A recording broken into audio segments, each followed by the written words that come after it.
Muy buenos días, somos el grupo 8 de la materia de morfofisiología perteneciente a la Universidad Católica Santiago de Guayaquil, a cargo del doctor Ricardo Alberto Loaiza Cucalón y conformado por Angélica Elizabeth García Parrales, Juan Javier Campos Montalbán, Leila Doménica González Cedeño y Vicente Alejandro Pazmiño Vargas. El tema a tratar del video es malformaciones óseas, craneales, generalizadas y de la columna vertebral.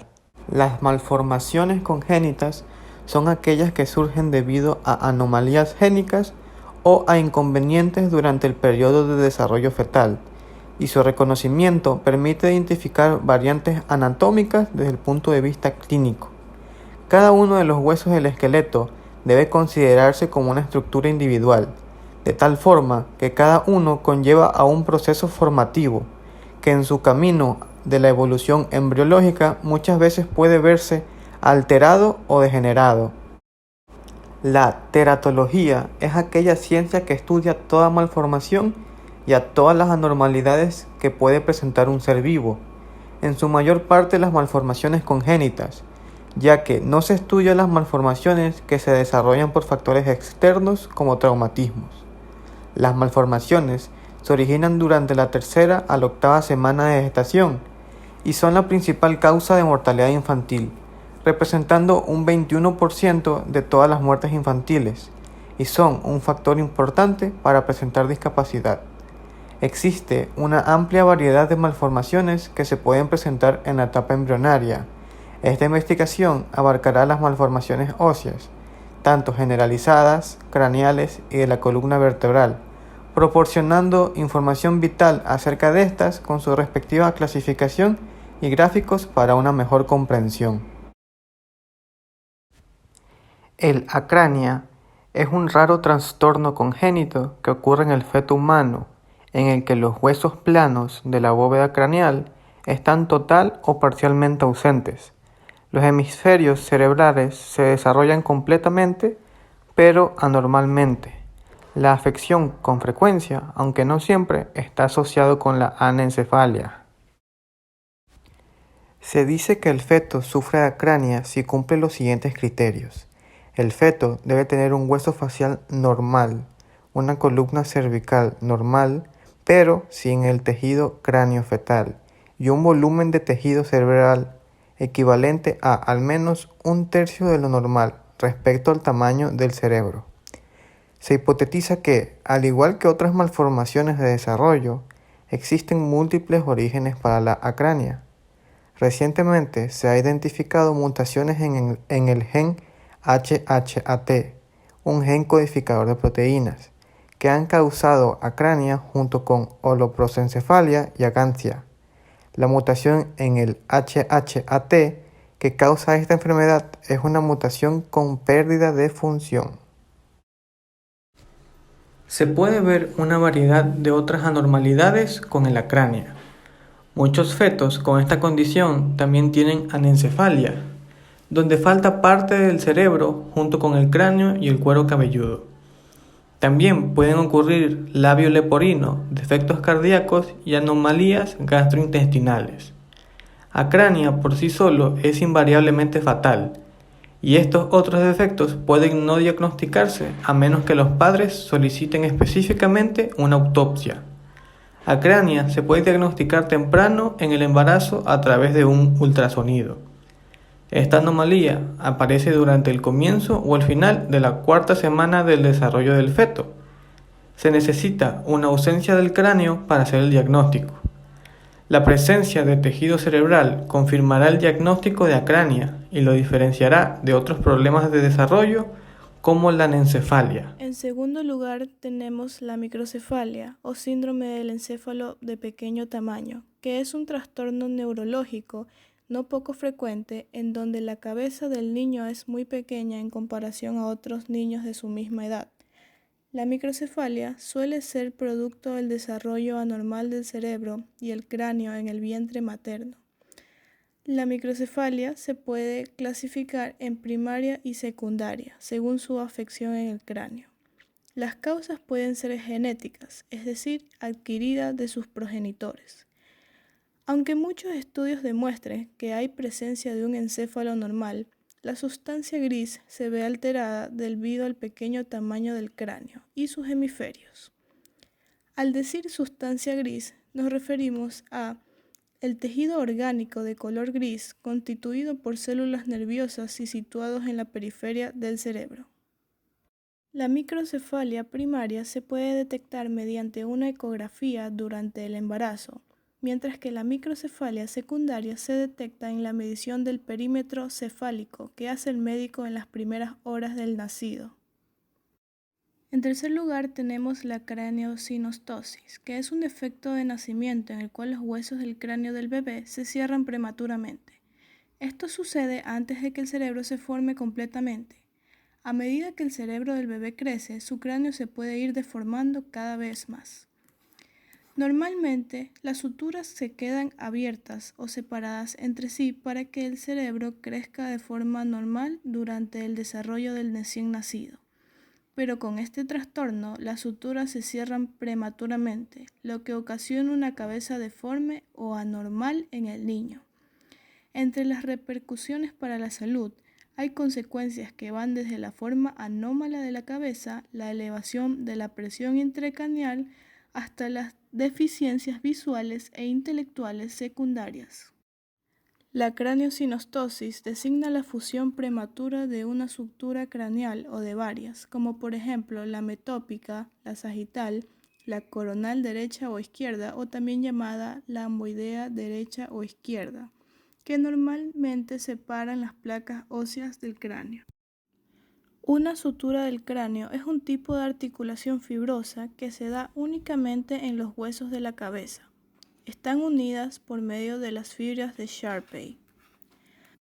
Las principales 4 suturas craneales son sutura coronal entre el hueso frontal y los parietales, sutura frontal o metópica entre las dos mitades del hueso frontal, sutura lamboidea entre los parietales y el hueso occipital, sutura temporoparietal entre los temporales y los parietales. En cuarto lugar tenemos el síndrome de Cruzón. El síndrome de Cruzón es un trastorno autosómico dominante el cual manifiesta una amplia variabilidad fenotípica, es decir, síntomas físicos. Pero, ¿qué es una enfermedad autosómica dominante? La herencia autosómica dominante significa que la afección genética ocurre cuando el niño hereda una sola copia de un gen mutado de uno de los padres. Si la madre o el padre tienen un gen mutado, el niño presenta una probabilidad del 50% de heredar ese gen mutado. El síndrome de Cruzón, por lo tanto, es una sinostosis craneofacial congénita caracterizada por el cierre prematuro intrauterino de las suturas coronal, sagital y lamboidea, lo que produce un crecimiento anormal del cráneo, la cual es una malformación ósea en el maxilar superior, y asimismo una asimetría facial. La mayoría de los casos de esta enfermedad son causadas por un cambio en un gen llamado factor de crecimiento fibroblástico, FGF, el cual es un factor de crecimiento de fibroblastos, también conocido como CD332, que reside en el cromosoma 10. Este síndrome se caracteriza por la presencia de órbitas oculares poco profundas en el recién nacido. El gigantismo. El gigantismo se debe al hiperpituitarismo congénito y al desarrollo abundante de la hormona del crecimiento llamada somatropina, la cual es producida en el lóbulo anterior de la hipófisis. En los niños, el rápido crecimiento puede parecer normal al principio. Sin embargo, al transcurso del tiempo, se hacen evidentes las alteraciones de un crecimiento exagerado. El dolor articular es un síntoma frecuente. Puede desarrollarse una artritis degenerativa. A continuación, podemos observar a un paciente con gigantismo. En este, se puede apreciar un crecimiento de brazos y piernas causados por el mal funcionamiento de la glándula hipófisis.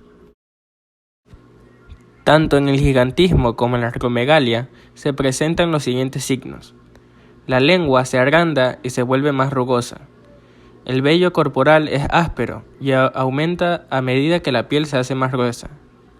Las glándulas sebáceas y sudoríparas de la piel aumentan de tamaño, lo que da lugar a una sudoración profusa y con frecuencia el olor corporal es desagradable. Por lo general, el corazón también se hipertrofia. Esto significa que el corazón tiene un aumento de tamaño, lo cual afecta a su actividad e incluso puede dar lugar a una insuficiencia cardíaca. Osteogénesis imperfecta. Es una malformación congénita caracterizada en su mayoría por una alteración en la formación de colágeno, lo que le confiere una mayor fragilidad ósea y riesgo de fracturas. Esta se caracteriza por la esclerótica azul. La esclerótica azul es un signo presente en las personas que tienen osteogénesis imperfecta. La esclerótica es una membrana blanca, gruesa y resistente, fibrosa que constituye la capa exterior del globo del ojo, así como por acortamiento, arqueo o hipomineralización de los huesos largos de las 291 extremidades. Debido a esto, también se la conoce como la enfermedad de huesos de cristal. La osteogénesis imperfecta está considerada dentro del grupo de las enfermedades raras. El rango de gravedad de la osteogénesis imperfecta es muy variable. Puede ir desde formas leves, con escasas fracturas, en las que el diagnóstico puede pasarse por alto, o también se presentan formas moderadas con múltiples fracturas, deformidades óseas progresivas, hasta formas muy graves con fracturas intrauterinas y muerte en el periodo perinatal, en las 22 semanas de gestación hasta las 4 semanas de vida. En la siguiente imagen podemos apreciar a un neonato con osteogénesis imperfecta, acortamiento y deformidad en arco de las extremidades. Acondroplasia. El término acondroplasia fue propuesto por el médico francés Jules Parrot en 1878. La etimología de esta palabra proviene del griego chondros, el cual significa cartílago, y plasis, que significa formación, por el escaso crecimiento cartilaginoso que se produce en esta displasia. La acondroplasia es la variedad más frecuente de displasia esquelética, con un valor de 1 entre 20.000 nacidos vivos. Esta malformación afecta ante todo a los huesos largos. Otros defectos esqueléticos son un cráneo grande, megalocefalia, presentando una región facial media pequeña, dedos cortos y curvatura espinal marcada. La acondroplasia se hereda como un rasgo autosómico dominante, y en el 90% de los casos aparece de manera ocasional por mutaciones nuevas. En la siguiente imagen podemos apreciar a una niña de 9 años de edad con acondroplasia. Malformaciones óseas de la columna vertebral. La escoliosis es una desviación lateral de la columna. Es una curvatura lateral. Esto ocurre con mayor frecuencia durante el periodo de crecimiento anterior a la pubertad. Una de las causas son las espondilolistesis, que se dan por las enfermedades de la columna vertebral. Esto es frecuente y trascendente por las dificultades de su diagnóstico y tratamiento.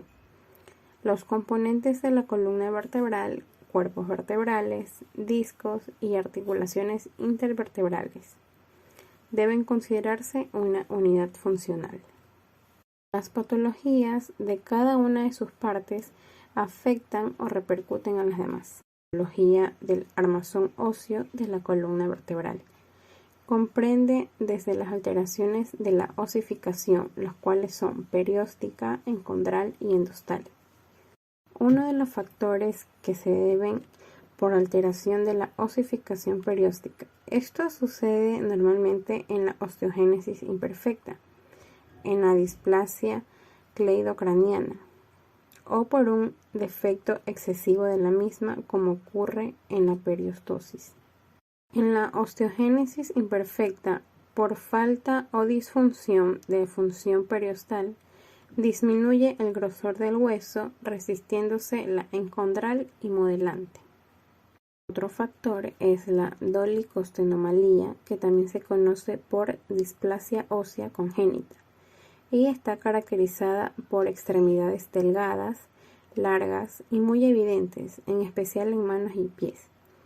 Esto se da con frecuencia hereditaria o familiar, a modo de manifestación extrema de la constitución asténica, lo cual se destaca las extremidades alargadas.